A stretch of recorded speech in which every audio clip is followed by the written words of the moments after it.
கொடைக்கானல் மலைச்சாலையில் பல ஆண்டுகளாக மூடப்பட்டிருக்கும் மயிலாடும்பாறை பூங்காவை திறக்க வேண்டுகோள் விடுத்துள்ளனர் சுற்றுலா பயணிகள். அவர்களின் கோரிக்கையை இந்த தொகுப்பில் காணலாம்.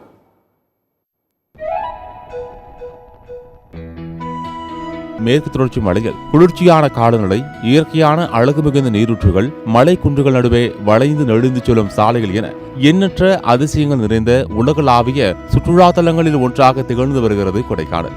மேற்கு தொடர்ச்சி மலைகள் அமைந்துள்ள கொடைக்கானலுக்கு வார இறுதி மற்றும் விடுமுறை நாட்களில் அதிகமான சுற்றுலா பயணிகள் வந்து செல்கின்றனர். கொடைக்கானல் செல்ல 2 முக்கிய பிரதான சாலைகள் உள்ளது.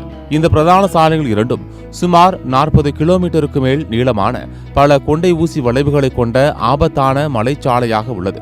இந்த மலைச்சாலையில் பயணிக்கும் சுற்றுலா பயணிகள் பயணத்தின் நடுவே ஓய்வெடுக்கும் வகையில் கொடைக்கானலில் இருந்து சுமார் 18 கிலோமீட்டர் தொலைவில் மயிலாடும்பாறை பூங்கா அமைந்துள்ளது. வனத்துறை கட்டுப்பாட்டில் உள்ள மயிலாடும்பாறை பூங்காவில் சுற்றுலா பயணிகளுக்காக உயர் கோபுரம் அமைத்து இங்குள்ள வைகை டேம் மற்றும் கொடைக்கானல் மலை முகடுகளை கண்டு ரசிக்கும் வகையிலும் சுற்றுலா பயணிகள் சற்று ஓய்வெடுத்து இளைப்பாறி பின்னர் கொடைக்கானலுக்கு பயணத்தை தொடரவும் கழிப்பறை வசதிகள் மற்றும் இருக்கைகளுடன் ஏற்பாடு செய்யப்பட்டிருந்தது.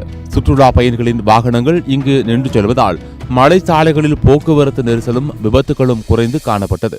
இது சுற்றுலா பயணிகளுக்கு மிகவும் உதவியாக இருந்து வந்தது. இந்நிலையில் கொரோனா காலகட்டத்தில் மயிலாடும்பாறை பூங்கா தற்காலிகமாக மூடப்பட்டது. அதன்பின் தற்போது வரை பூங்கா திறக்கப்படவில்லை. இதனால் சுற்றுலா பயணிகள் கடும் சிரமத்துடன் வாகனத்தை ஓட்டிச் செல்வதாகவும் ஓய்வில்லாமல் ஓட்டுவதால் வாகனங்கள் விபத்துக்குள்ளாவதாகவும் கூறப்படுகிறது. வத்தலகுண்டோ பழனியிலோ வர்ற வாகனங்கள் தீப்பிடிக்கிற மாதிரி நம்ம சம்பவத்தை நம்ம நிறைய இதில் நியூஸ்ல பாக்குறோம். அதனால என்னன்னா வரும்போது நம்ம கீழே உள்ளவங்க ஏறி மேலே வரும்போது மலையில ஏறி வரும்போது கொஞ்சம் நிப்பாட்டணும், வண்டியை நிப்பாட்டிட்டு ஒரு 2 மணி நேரம் டிராவல் பண்றாங்களா, ஒரு 20 நிமிஷம் அங்கே நிக்கணும். அந்த மாதிரி நிக்கக்கூடிய வசதி அங்கே எதுவுமே இல்லை, இடையில நிக்கல. அதனால அந்த மயிலாடும்பாறையில அங்க அந்த மாதிரி இருந்துச்சு, ஒரு பார்க்கு, ஒரு பாத்ரூமா இருந்துச்சு. அதை இப்போ தற்காலிகம் மூடி வச்சிருக்காங்க. அதை கண்டிப்பா திறந்தா இந்த மாதிரி விபத்துக்களை தவிர்க்கலாம். நம்ம ஒரு 6-7 வருஷமே கண்டினியூஸாக இயர் பை இயர் இது கொடைக்கானல் வந்துகிட்டு இருக்கோம். கீழே இறங்குறதுக்கு எப்படி பார்த்தாலும் ஒரு 30-40 கிலோமீட்டர் வரும். ஆனால் அங்கே ரொம்ப டிராஃபிக் அது இதுன்னு இருக்கிறதுனால யாருனாலையும் அங்கேருந்து ரிலாக்ஸேஷன்லாம் பண்ண முடியல. இப்போ இது கொஞ்சம் ஃப்ரீயாக இருக்குது. இங்கே ரிலாக்ஸேஷன் பண்ணுறதுக்கு, ஒரு வியூ பார்க்குறதுக்கு, ஒரு டாய்லெட் போகிறதுக்கு, இந்த மாதிரி இதுக்கெலாம் கம்ஃபர்டபுளாக இருக்குது இந்த இடம். இப்போ ஒரு 4 வருஷமாகவே இந்த இடம் க்ளோஸ் ஆகிருக்கு. அதுக்கு என்ன காரணம்னு தெரியல. குழந்தைகள் ரொம்ப ஆர்வமாக இருக்கா, உள்ளுக்குள்ளே என்ன இருக்கும். ஏன்னா இங்கே போர்டு வீடு எல்லாமே போட்டிருக்கா. பட் குழந்தைகள் உள்ளே போய் பார்க்கணுன்னு ஒரு ஆர்வப்படுறா. போக முடியல ஒரு 2 வருஷமாகவே. அதுக்கு என்ன ரீசன் தெரியல.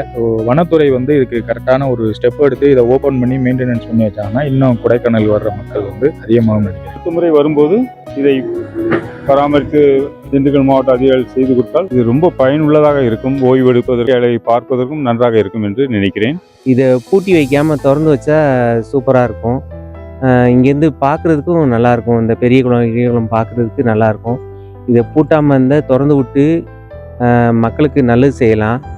ஃபாரஸ்ட் டிபார்ட்மெண்ட்டு இதை யோசித்து முடிவெடுக்கிறது நல்லது. எனவே சுற்றுலா பயணிகளின் நலன் கருதி மயிலாடும்பாறை பூங்காவை திறக்கவும், கொடைக்கானலில் இருந்து பழனி செல்லும் பிரதான சாலைகளில் சுற்றுலா பயணிகள் ஓய்வெடுக்க புதிய சாலையோர பூங்காக்கள் அமைத்து தர வேண்டும் எனவும் வனத்துறை மற்றும் மாவட்ட நிர்வாகத்திடம் சுற்றுலா பயணிகள் மற்றும் உள்ளூர் பொதுமக்கள் வேண்டுகோள் விடுத்துள்ளனர். சத்தியம் தொலைக்காட்சியின் செய்திகளுக்காக கொடைக்கானல் செய்தியாளர் செல்வராஜுடன் செய்திக்குழு.